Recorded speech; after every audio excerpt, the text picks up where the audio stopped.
Hello everyone, welcome to a very special video that I've been planning since February. Now, I love film, but then again, I know many people who do, and for good reason. Film is one of the most celebrated art forms the world has ever known.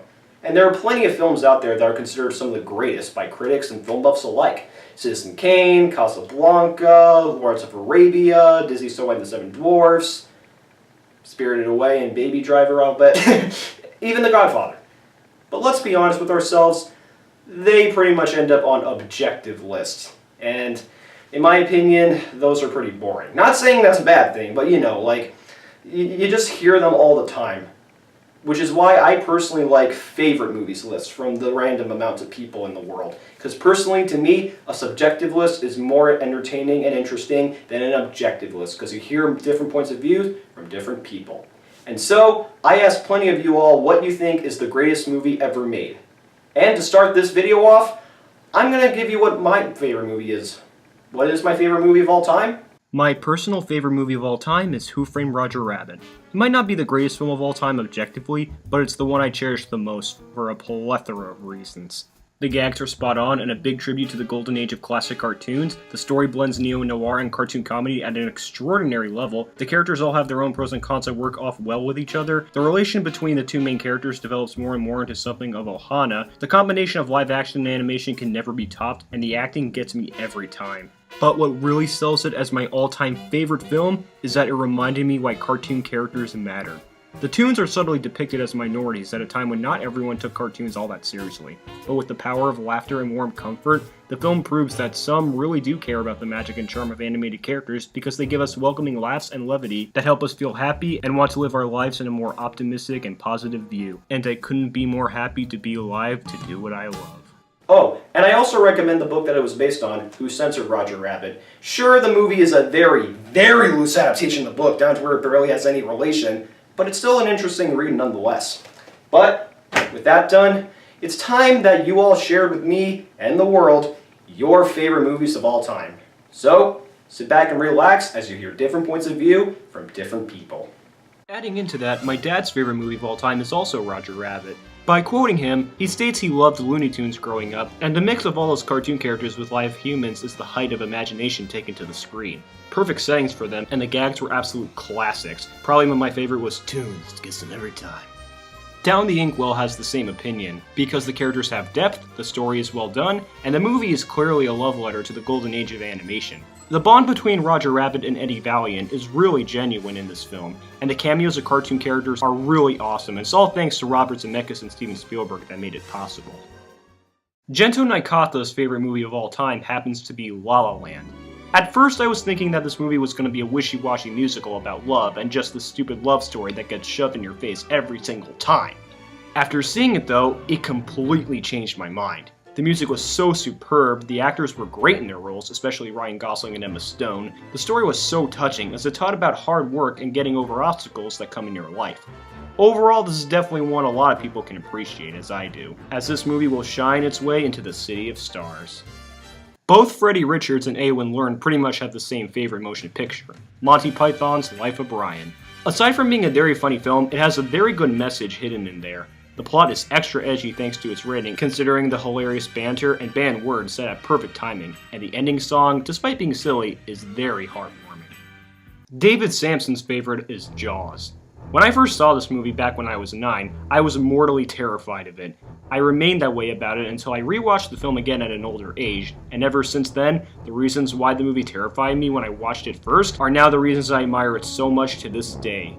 The technique Spielberg used to let you know that the shark was present without showing it until the very end is a phenomenal filmmaking method I still adore. With the exception of the mayor, you end up rooting for the movie's characters and all of their arcs. You want Chief Brody to succeed in closing the beaches, you want him and the other two leads of the movie, Hooper and Quint, to catch the shark, you even root for some of the very minor characters such as Brody's overlooked Lieutenant Officer Hendricks because they are so likable and are excellently portrayed that way. If I have any complaints about the movie, it's that it doesn't depict sharks realistically. Otherwise, if you haven't seen it already, please do. It's a classic that I definitely recommend seeing. The movie that Fishy Music loves the most is Mission Blue. It is more of a documentary, but regardless, it has to be the most inspiring thing for him because it's about a woman who is still diving and doing readings even at her old age, and she is also one of the leading scientists. He also includes Finding Nemo as he wants to be a marine biologist, so please take that with a pinch of salt. Next, my uncle Charlie Rarick. He states that Oh Brother Where Art Thou has to be his favorite film of all time. The combination of great writing, great acting, especially from George Clooney, and of course the great music, which they own, definitely puts the film on top of the list, including how interesting of a twist it is on the Odyssey that the Coen brothers successfully nailed. As for my Aunt Amy, she has to say that Wizard of Oz has to be her all-time favorite, the one that she has watched a million times, especially considering it was constant throughout her whole life. I've seen it many times in black and white on TV, then when I finally saw the movie in a theater, it struck me immensely how the film went from black and white to color as she landed in Oz. Instantly a children's film classic then, and it still is now. My Aunt Wendy Rosoff has stated that Billy Elliot has to be her favorite. I love the story of a young man who, against all odds, succeeds in making his dreams come true. It's a story that's told in many other movies, but I really liked the setting of a working-class coal town in England during the famous strikes there. The tension between Billy, who was encouraged by his dance teacher to pursue a dance career, and his father, who was a coal miner and expects Billy to continue in that tradition, is wonderful. Andrew Dan has stated that Despicable Me would have to be his all-time favorite. The way the main character grew, plans to steal the moon, was hilarious, and I loved the bond he had with the girls. And I also adored the way that the sequel played around the bad guys trying to stop other bad guys from taking over the world. That, in my opinion, was absolutely hilarious. Overall, I just absolutely enjoyed those two movies, and I can't wait to see more.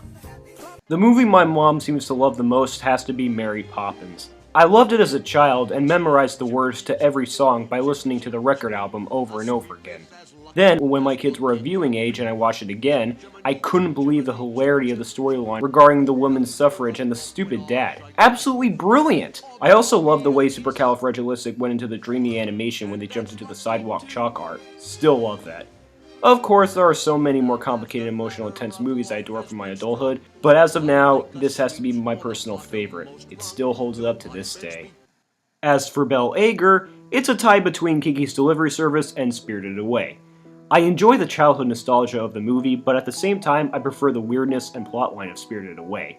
I'm able to watch that movie a bazillion times without ever being bored of the plot or characters.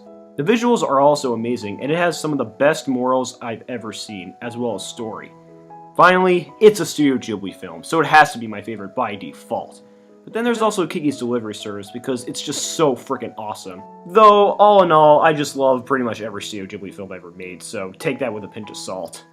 Adding into that, my old Saturday class instructor, Angie Fernat, has stated that of all the films that have changed throughout her lifetime, she seems to love Kiki's Delivery Service the most. It was my first Studio Ghibli film, and it reached me in so many ways. It was not about anything super spectacular, it wasn't overly dramatic, nor was it action-packed. It was just sweet, thoughtful, beautiful, and told a coming-of-age story that was innocent and fantastic. Plus, my Dutch relatives had a bakery in Holland, and I grew up with a grandmother who would occasionally bake me homemade breads. Then there was the artist living in the forest with the crows. At the time, I actually had a pet crow, and I imagined myself being that artist someday. Then there was Gigi, the best cat in the whole world! Top that off with incredible art, the voice acting, and the simple score, and it's easily one of, if not my all-time favorite movie. Amber Bush has stated that Psycho has to be her all-time favorite. Being a huge horror fan, this really made the horror genre for me, and it really created a new sense of atmosphere and thrills for the genre. Most horror themes used nowadays are pretty much thanks to this film, and many of the angles and music used in horror films nowadays as well owe their gratitude towards the movie itself.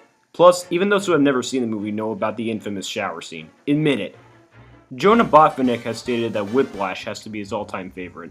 Alongside being filmed really well, I personally related to it a lot as a musician myself. Even though I could tell that it was pretty exaggerated, especially from the performance of the teacher, I could really understand the frustration that this main character went through. It really spoke to me in the best way. Dan Rarick's favorite film, as cliched as it may be, has to be Casablanca. The outstanding script and the much more superior cast just really makes it shine through. The film's director, Michael Curtis, is pretty underrated, and in my opinion, this has to be his best film yet. It really shined through in Hollywood because, let's face it, it really deserved that Oscar. And finally, the quote. From "Here's looking at you, kid," to "Play it again, Sam," to "This is beginning to look like a beautiful friendship." I mean, I just absolutely adore it. Again, it's cliched, but what can I say? It's Casablanca. Ultra Nizato has stated Sweeney Todd is by far the best movie that he has ever seen. From the very beginning, the story just gets you stick to your seat. The songs are really powerful, as the acting and of course the story. And I still can't believe that Johnny Depp didn't win the Academy Award for his performance here. He really deserved it in my opinion. Easily Tim Burton's best film yet. IMDb user Reach the Silence has stated Things We Lost in the Fire is one of the best. Definitely in the top 5. Halle Berry, she is so sad but so sexy at the same time. This also has to be one of Benicio del Toro's best performances as a drug addict. If you're looking for romance, love, and happiness, do not come here. That is not what you're going to get. Instead, the movie is about fear, loneliness, and death. Maybe hope. Who knows? But if you do look at it in that sense, you will find a movie that will really make you think for the better. And to conclude the list, Murali Krishnan has stated The Godfather got everything right. The movie has received worldwide acclaim for the brilliant story and cast. Ever since its release, all gangster movies have been judged by the standards of this one. The thing I admire most is that the real gangsters responded enthusiastically to the film, and many felt that it was a real portrayal of how they were supposed to act. The former underboss of the Gambino crime family even stated, "I left the movie stunned. I mean, I flew out of the theater. Maybe it was fiction, but for me, then that was our life. It was incredible. I remember talking to a multitude of guys, made guys, who felt exactly the same way." Overall, it truly is the masterpiece of cinema in my opinion, something that, as good as the sequels got, never captured ever again.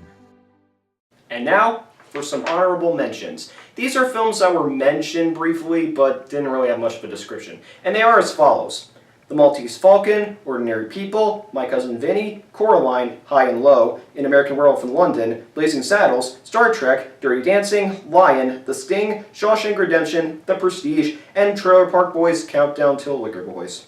Odd title, but subjective list. So yeah, as you can see, everyone has their own points of view on cinema, and I hope you learned something interesting, even if most of these were pretty brief. And stay tuned pretty soon, when there will be a follow-up and counterpart of the worst movies as chosen by people. See you then!